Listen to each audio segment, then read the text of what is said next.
ആമയിഴഞ്ചാൻ തോട്ടിൽ വീണ് ജോയ് മരിച്ച സംഭവം നിർഭാഗ്യകരമെന്ന് ഹൈക്കോടതി. പ്ലാസ്റ്റിക് മാലിന്യം കനാലിലേക്ക് ഒഴുക്കുന്നില്ലെന്ന കോർപ്പറേഷനും സർക്കാരും ഉറപ്പുവരുത്തണം. മാലിന്യം നീക്കം ചെയ്യാൻ കർമ്മ പദ്ധതി തയ്യാറാക്കണം. തലസ്ഥാന നഗരത്തിലെ മാലിന്യ നിർമ്മാർജ്ജനത്തിന്റെ വിശദാംശങ്ങൾ അറിയിക്കണമെന്നും നഗരസഭയ്ക്ക് കോടതി നിർദ്ദേശം നൽകി. വിവരങ്ങളുമായി രേഷ്മ ബാബു ചേരുകയാണ്. രേഷ്മ, കഴിഞ്ഞ കുറച്ച് ദിവസങ്ങളായി കോർപ്പറേഷന് നേരെ അല്ലെങ്കിൽ തിരുവനന്തപുരം നഗരസഭയ്ക്ക് നേരെ വലിയ വിവാദങ്ങളും ആക്ഷേപങ്ങളും എല്ലാം ഉയർന്ന സാഹചര്യമുണ്ടായിരുന്നു. അതോടൊപ്പം തന്നെ ഹൈക്കോടതി കഴിഞ്ഞ ദിവസം ഫയർഫോഴ്സ് ഉദ്യോഗസ്ഥരെ വലിയ രീതിയിൽ അഭിനന്ദിച്ച ഒരു സംഭവം ഉണ്ടായിരുന്നു. അതിന് പിന്നാലെയാണ് ഇപ്പോൾ നഗരസഭയ്ക്ക് ഒരു നിർദ്ദേശം വന്നിരിക്കുന്നത്. എന്തൊക്കെയാണ് വിശദാംശങ്ങൾ? ആമയിഴഞ്ചാൻ തോടിൽ ശുചീകരണ തൊഴിലാളിയായ ജോയ് വീണ് മരിച്ച സംഭവം നിർഭാഗ്യകരമെന്നാണ് ഹൈക്കോടതി ഡിവിഷൻ ബെഞ്ച് വിലയിരുത്തിയിരിക്കുന്നത്. അതോടൊപ്പം തന്നെ ഈ വിഷയം പരിഗണിച്ചുകൊണ്ട് ചില നിർദ്ദേശങ്ങൾ ഹൈക്കോടതി സർക്കാരിനോടും അതോടൊപ്പം തന്നെ തിരുവനന്തപുരം കോർപ്പറേഷൻ, റെയിൽവേ, ജില്ലാ കളക്ടർ എന്നിവർക്ക് നൽകിയിട്ടുണ്ട്. നിലവിൽ നേരത്തെ തന്നെ ബ്രഹ്മപുരം വിഷയവുമായി ബന്ധപ്പെട്ട് ഒരു അമിക്കസ് ക്യൂറിയെ നിയോഗിച്ചിരുന്നു. ഈ അമിക്കസ് ക്യൂറി സ്ഥലം സന്ദർശിച്ച് ആമയിഴഞ്ചാൻ തോടും ഒപ്പം തന്നെ തമ്പാനൂർ ആ ഭാഗവും സന്ദർശിച്ച് റിപ്പോർട്ട് നൽകണമെന്നാണ് ഹൈക്കോടതി നൽകിയിട്ടുള്ള നിർദ്ദേശം. ഒപ്പം തന്നെ അമിക്കസ് ക്യൂറിക്ക് വേണ്ടിയിട്ടുള്ള എല്ലാ യാത്രാ സൗകര്യം റെയിൽവേ ഒരുക്കണം. ബാക്കിയുള്ള അനുബന്ധ സൗകര്യങ്ങൾ സർക്കാരും തിരുവനന്തപുരം കോർപ്പറേഷനുമാണ് ഒരുക്കേണ്ടത്. ഓപ്പറേഷൻ അനന്തയുമായി ബന്ധപ്പെട്ടുള്ള ഉദ്യോഗസ്ഥരുമായിട്ട് ആശയവിനിമയം അമിക്കസ് ക്യൂറി നടത്തണം എന്നുള്ള അത് സംബന്ധിച്ചുള്ള സ്വാതന്ത്ര്യം അമിക്കസ് ക്യൂറിക്ക് ഉണ്ടെന്നും ഹൈക്കോടതി എടുത്തു പറയുകയും ചെയ്തിട്ടുണ്ട്.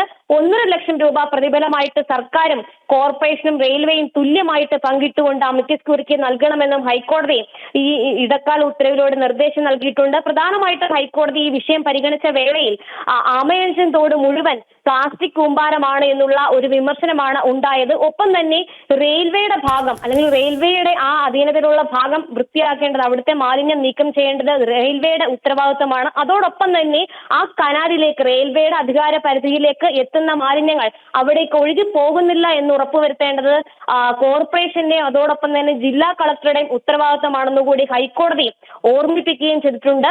അത് കൂടാതെ ഈ തിരുവനന്തപുരം കോർപ്പറേഷൻ ഇക്കാര്യത്തിൽ പ്ലാസ്റ്റിക് മാലിന്യം എങ്ങനെ നീക്കം ചെയ്യും, തിരുവനന്തപുരം നഗരത്തിലെ മൊത്തം മാലിന്യ നിർമ്മാർജ്ജനം അത് ഏത് വിധത്തിലായിരിക്കും ഇനി മുന്നോട്ട് പോവുക, ഇത് സംബന്ധിച്ചുള്ള ഒരു കർമ്മ പദ്ധതി തയ്യാറാക്കി അതിന്റെ വിശദാംശങ്ങൾ അടുത്ത തവണ അതായത് 26-ാം തീയതി ഈ വിഷയം ഹൈക്കോടതി ഡിവിഷൻ ബെഞ്ച് വീണ്ടും പരിഗണിക്കുന്നുണ്ട്. അന്നേ ദിവസം ഈ വിശദാംശങ്ങൾ കോർപ്പറേഷനും അതോടൊപ്പം തന്നെ സർക്കാരും റെയിൽവേയും നൽകണമെന്നാണ് ഹൈക്കോടതി നിർദ്ദേശം നൽകിയിട്ടുള്ളത്. റെയിൽവേയുടെ ഭാഗത്തെ മാലിന്യ നീക്കം അത് എങ്ങനെയായിരിക്കും പുരോഗമിക്കുക, അതോടൊപ്പം തന്നെ ആ മാലിന്യ നിർമ്മാർജ്ജനം ഏത് വിധത്തിലായിരിക്കും, ഇത് സംബന്ധിച്ചുള്ള കാര്യം റെയിൽവേയും റിപ്പോർട്ടായിട്ട് നൽകണം. തിരുവനന്തപുരം കോർപ്പറേഷനും ഈ ബാക്കിയുള്ള മാലിന്യ നിർമ്മാർജ്ജനം ഏത് വിധത്തിലായിരിക്കുമെന്ന് കൂടി ഹൈക്കോടതി അറിയിക്കേണ്ടതുണ്ട്. ഈ സ്ക്യൂബ ഡൈവേഴ്സ് അവരിറങ്ങിയ സമയത്ത് ആ വെള്ളം കറുത്ത നിറത്തിലുള്ളതായിരുന്നു. വർഷങ്ങളായിട്ടുള്ള ഈ മാലിന്യം അവിടെ തിങ്ങിക്കിടക്കുന്നത് കൊണ്ടാണ് ഈ നിറം ഈ കളറിന് ഈ കറുത്ത നിറം ആയതെന്നുള്ള ഒരു വിമർശനവും ഹൈക്കോടതിയുടെ ഭാഗത്തു നിന്നും ഉണ്ടായി.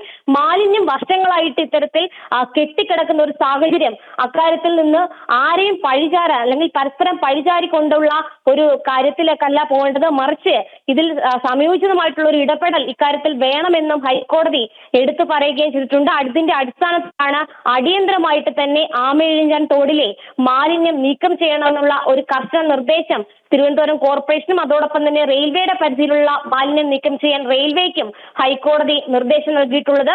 ഈ എല്ലാത്തിന്റെയും മേൽനോട്ടം സംസ്ഥാന സർക്കാർ വഹിക്കണമെന്നുള്ള ഒരു നിർദ്ദേശം കൂടി ഹൈക്കോടതി മുന്നോട്ട് വെച്ചിട്ടുണ്ട്. എന്തായാലും അമിക്കസ് ക്യൂറി പ്രസ്തുത സ്ഥലം സന്ദർശിച്ച് റിപ്പോർട്ട് നൽകണം. ആ റിപ്പോർട്ടിന്റെ അടിസ്ഥാനത്തിലായിരിക്കും ഹൈക്കോടതി തുടർ നടപടികൾ സ്വീകരിക്കുക. എന്തായാലും ഓപ്പറേഷൻ അനന്തയുമായി ബന്ധപ്പെട്ട് അത് ഏത് വിധത്തിലായിരുന്നു മുന്നോട്ട് പോയിരുന്നത്, അതിന്റെ പിന്നീട് അതിന്റെ ഫലം എങ്ങനെയായിരുന്നു തുടങ്ങിയ കാര്യങ്ങളിലും അമിക്കസ് ക്യൂറി ഉദ്യോഗസ്ഥരുമായിട്ട് വിലയിരുത്തൽ നടത്തും. അതിനുശേഷം അമിക്കസ് ക്യൂറി നൽകുന്ന റിപ്പോർട്ടിന്റെ അടിസ്ഥാനത്തിൽ ഹൈക്കോടതി ഈ വിഷയം വീണ്ടും പരിഗണിക്കും. എന്തായാലും 26-നാണ് ഈ വിഷയം ഹൈക്കോടതി വീണ്ടും പരിഗണിക്കുക.